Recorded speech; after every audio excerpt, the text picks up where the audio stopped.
नमस्कार, मी कादंबरी जाधव आणि स्वागत आहे तुमच्या सर्वांचं माझ्या यूट्यूब चॅनलमध्ये. आपण भगवद्गीतेतील अर्जुन विषाद योगमधील 28वा श्लोक पाहिला होता, त्याचे स्पष्टीकरण पाहिले होते. आता त्याच्यावरून काय लाईफ लेसन मिळतो हे जाणून घेऊयात. तर राधे राधे म्हणून सुरुवात करू. तर या श्लोकावरून असे समजते की जेव्हा मन चिंतेने, तणावाने किंवा दुःखाने भारावून जाते तेव्हा शरीर थरथर कापत असते किंवा आपण कितीही बलवान, कितीही आरोग्यदायी असलो तरी शरीर शक्तिहीन असल्यासारखे वाटते. आपल्या समोरची परिस्थिती पाहून मन इतकं विचल झालेलं असतं की काय करावं हे समजतच नसतं.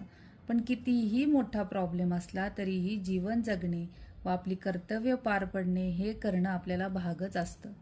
आणि आपलं कर्तव्य पूर्ण करून एखाद्या प्रॉब्लेमचा किंवा त्याच्यावर सोल्युशन काढणे हाच एक मोठा टास्क आपल्याला दिलेला असतो. आणि तो लाईफमध्ये बराच काही अनुभवही शिकवून जातो आपल्याला, की जो आपल्याला जेव्हा ती पूर्ण प्रॉब्लेम संपतो तेव्हा आपल्याला तो समजतोही आणि आपल्या मनाला त्याची शांतीही मिळते. तर हेच या श्लोकावरून जो लाईफ लेसन मिळाला तो कळला. भेटूयात पुढच्या श्लोकामध्ये.